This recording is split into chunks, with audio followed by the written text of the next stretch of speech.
Revenge, Book 2 in the New World series. Written by Stephen Llewelyn and performed by Chris Barrie.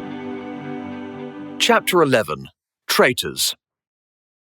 She knew it was very late, but she had paced enough. She needed help. Pressing the call button outside Mother Sarah's quarters, Mawar stood back and waited for a response. It took a full minute, but the doors eventually slid open to reveal Mother Sarah in her dressing gown, face softened by sleep. "Beck?" She yawned. "Excuse me, please. Won't you come in? Can I get you something?" Mawar stepped into the older woman's quarters, doors sliding quietly closed behind her. "I'm real sorry, Sarah. I know it's late, but..." Sarah steered her guest towards a sofa. "Don't worry. I'll get us some tea. Nothing like it for the nerves. It got the Brits through the Blitz, you know," she added with a kindly smile. Presently, she returned with 2 steaming mugs. Beck held onto hers like it was a lifebuoy. "Sorry, Sarah." She kept feeling the need to apologize. "I just didn't know where else to go." "My door's always open, Beck, always. Now why don't you tell me what's wrong?" "After the incident earlier with that awful Coxsedge woman, I needed some air to clear my head. As a Native American, I don't expect much sympathy if the bad guys break in here." Sarah's smile faded. "We won't let that happen, Beck. Ford White is a good man and one of the bravest, regardless of what that odious politician says about him. So don't you worry. He'll stop them somehow. I haven't written off Captain Baines either. Jill is a lady who always knows how to pull a rabbit out of the hat. If Captain Douglas is still out there too, he will be up to something. You can bet on that." She winked. Beck nodded, beginning to feel a little better. The tea was helping too. Perhaps Sarah was right. Maybe it always did. "When I was outside, Sarah, someone came to me. You don't know this, but I went to see Captain Baines before she left on the mission. I know about the death connected with the bridge meeting room aboard the New World. She didn't admit to any details, but I sensed it. Well, whoever it was is still around, and they're evil, Sarah. Truly evil." Her voice shook slightly. The priest was not really sure what to make of that, simply answering, "It'll be okay, Beck. Anything you need to say to me, you can. You know that, right?" "Yeah? Okay. So, Sarah, do you believe in demons?" They came with the morning light. The explosion shook the entire pod. Major White had been expecting this tactic, but had hoped for another 24 hours. "Game on!" he shouted to his colleagues, already at their stations. To everyone else, he made a pod-wide address, alerting all security staff to take their duty positions and for all passengers and non-security crew to gather in embarkation immediately. As he ran to the main hangar, his comm binged. He answered it. "White."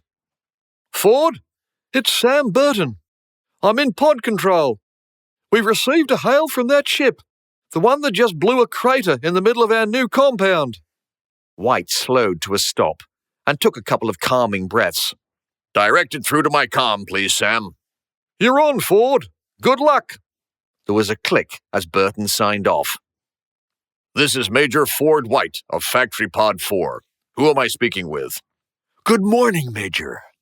This is Captain Tobias Meritus, lately commanding officer of the Last Word."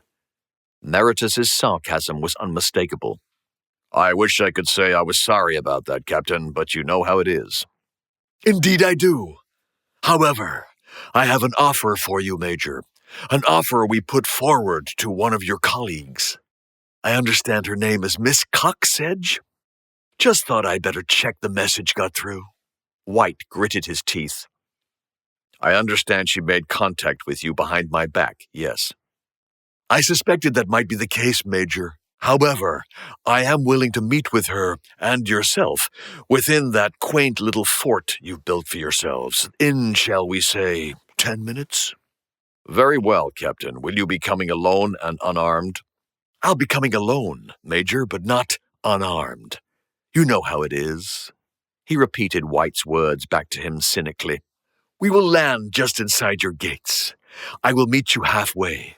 Needless to say, heavy weapons will be trained upon you and your pod at all times. Understood. White out. He closed the channel and cursed. Opening another comlink, he asked Burton, Patel, and Mother Sarah to meet him in the main hangar on the double. After that, he begrudgingly ordered security to retrieve Coxedge from her house arrest and bring her down to the hangar too. This is it. White began without even a good morning. Any final thoughts? Patel and Sarah looked afraid but determined. Burton looked annoyed, muttering, I've just about got this place fixed up again. I'll try not to do anything that might incite them to launch an all-out attack, White replied sardonically. Should we come with you, Ford? Asked Sarah. No, he has to see me and her. He jabbed a finger in the direction of Coxedge as she was led across the hangar. That's a brave offer, Sarah. But I see no reason to risk our entire leadership out there. We know nothing about this guy, and if he works for Grandpa Schultz, he might be a real charmer. You are correct, Major, Patel agreed, though I wish we could be with you. Good luck, my dear friend. He squeezed White's hand sincerely in a double clasp.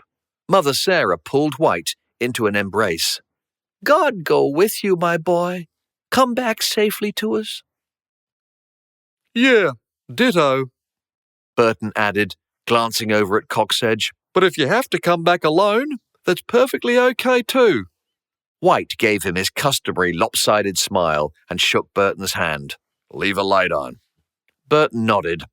We're bringing the weapons-mounted lifeboats through from manufacturing now, as you requested. Good luck, mate. Douglas woke up confused. For a moment, it seemed he was back in his quarters aboard the New World, so similar was his room. Although, as he came to, he noted these quarters were rather in need of a makeover. A stab of pain from his arm made him gasp. It was still stiff. He sat up and perched on the side of his bed. Gradually, his memory began to catch up with him as he rubbed his face a bit, mussed his hair a bit, yawned a bit, and finally stood, stretching. He walked into the bathroom and splashed a little water on his face, dispelling the last vestiges of the dreadful hours. This was the third such ensuite he had used in as many weeks. Looking into the mirror, he experienced a massive bout of déjà vu as he continued to greet the day just like the 80 or 90 other men on planet Earth. This time, he forewent the shave and the shower, though he still needed to take an etc. Starting up rocket engines left dormant for 50 years had not gone well. In fact, nothing had happened at all, which was hardly unexpected. They had simply been too tired to delve into the why so late in the evening, deciding at last to turn in instead. Douglas made for the Newfoundland staff mess. He arrived to find Morecambe Hetfield and Kelly Marston also about to enter for breakfast. A few minutes later, Jill Baines puffed her way in on crutches. Sorry, guys, I'm a little slow just now. I could have brought you something to the bridge, Jill. Save you limping down here, Douglas offered. Now, he tells me. Baines flashed him a smile. Seated around a refectory table, they discussed their plan of action. I drained down the fuel system about a year after we arrived here, explained Hetfield. Once it became apparent we weren't going anywhere, I thought it would protect all of the valves and injectors from getting sludged up or corroded by the fuel over time. That was good thinking, Moore, Douglas acknowledged, and may just have saved things enough to give us the chance we need. Nevertheless, there are probably a few valves seized closed along the system somewhere. The electrics and electronics seemed to work last night, as far as I could tell, which is great for us. I suspect it's a fuel starvation issue. Okay, I'm ready when you are, James, Hetfield stated. Ladies, if you could man the bridge, he added, wiggling his eyebrows. We'll need you to keep an eye on various readouts and switch things off and on as we need them, please. Marston stood ready. Sure thing. Come, Jill, let me help you. Baines was still munching her way through one of Marston's improvised Cretaceous pastries and spoke through a full mouth and a flutter of crumbs. Marston smiled. No, I don't mind if you take it with you. It's good. Thank you, Jill. A little over an hour passed as the two men checked out the fuel system. They identified a problem within the fuel feed to Thruster 3. One of the motorized valves was indeed seized, triggering safety systems that shut the whole startup procedure down. More seriously, some of the fuel trapped within the unit had not only corroded the valve itself, but also the chassis upon which it was mounted, destroying the electrics and the electronics too. Douglas blew out his cheeks. Don't suppose you have a spare? Hetfield looked at the partially disassembled valve despondently. Of course, he replied slowly. Trouble is, when Captain Bessel blew the engines, he also destroyed most of our spare parts. He wanted to make sure the soldiers with us had no way back to harm our families. He shook his head sadly. There was no way he could have known, James. Aye, I know. What about Jill's escape pod? Would there be anything we can salvage there? No, the parts would be too small for this purpose. What we need is another ship to salvage so we can get this one running, to take it to your ship so we can use it for salvage. Sounds simple when you put it like that, Moore. Douglas frowned. Wait a minute. What if we used all of them? Hetfield looked at him quizzically. What are you thinking? Simply this. The damaged valve feeds into a four-way manifold, yes? Hetfield nodded. So, Douglas continued, if we force the damaged valve open and then, taking all four of the smaller valves from the escape pod, placed them after the manifold, we could connect each one of the four injectors directly. I mean, we'll probably have a fairly horrendous fuel leak, but we don't have to go far. With a bit of clever wiring and some even cleverer bodging, we might just get a workaround. How does that sound? Like desperation and insanity, James, but I'll give it a go. Back aboard the New World, Lieutenant Sandeep Singh leaned against the food bar in the staff mess. I've called us together to inform everyone that an attack has begun against the pod. We received word just a couple of minutes ago. A collective groan escaped the small gathering seated around the mess. Singh continued. Commander Gleason is preparing to set off for the pod in the next few minutes. His strike force will take their armored vehicle. That'll leave us all but defenseless here. But then, I suppose we're pretty much defenseless anyway, against aerial attack from enemy ships at least. He tailed off, a little uncertain, possibly even slightly embarrassed. I agree in principle with Commander Gleason's decision to go. Protection of our civilian population is naturally a primary concern. However, I can't help wondering whether it's a bad idea leaving the New World to fend for itself. Even with their main focus on the pod, our enemies still have enough manpower to overwhelm us here. We have to assume that many, if not all of them, have martial experience. He paused, gauging people's reactions. We've taken their capital ship from them. Putting aside revenge for the moment, they must, for logistical reasons alone, be considering taking the New World from us. So, what do you all think? Hero raised a hand. Does the commander know we're having this meeting? Yes, Singh stated openly. It was his idea. I think he's split too, between what he feels is the right thing to do and what he believes is the wise thing to do. This places us all in a dilemma. If we can argue for him to stay, I think he will. In that case, I think we should protect this ship at all costs. Please, hear me out. Hero forestalled Singh's interruption. I know you think I love this ship, and I don't deny how important she is to me. But this is not about me or my desires. Without the New World, we simply have no chance of ever getting home.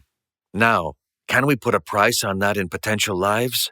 I don't know, but I think we must consider it, especially when you factor the limited effectiveness the commander could bring to bear in the pod's defense. I mean no disrespect, but what can another half-dozen achieve against the power at the enemy's disposal, even with the loss of their capital ship? After several moments of silence, Singh took his comm from a pocket. Commander, this is Sandeep. Sir, we need to talk. Meritus stood straight, his feet shoulders width apart, hands clasped behind his back, his long coat parted, revealing a holstered pistol as he awaited the pod ambassador's approach. They stopped 3 paces away. Major, greeted Meritus with a respectful nod. White offered a similar courtesy. Captain. Meritus turned to the politician. And you must be Miss Coxedge. Ms., she corrected him instinctively. Meritus raised an eyebrow and bowed insincerely. Please forgive me. Okay. White drew his focus. There's no point in lying. The hole you blew in the middle of our compound caught my attention. Now what do you want to say to me? Meritus nodded. Direct. Good. I prefer that. I was sent here to take that pod from your people, Major. I have always hoped that killing everyone in it would not be necessary. Will you leave peacefully? I can't promise that, Captain. If you take our home, we won't survive anyway. You leave us with little choice but to fight for it. So, I'm going to have to refuse your first kind offer. You got any others? Meritus smiled as he reflected.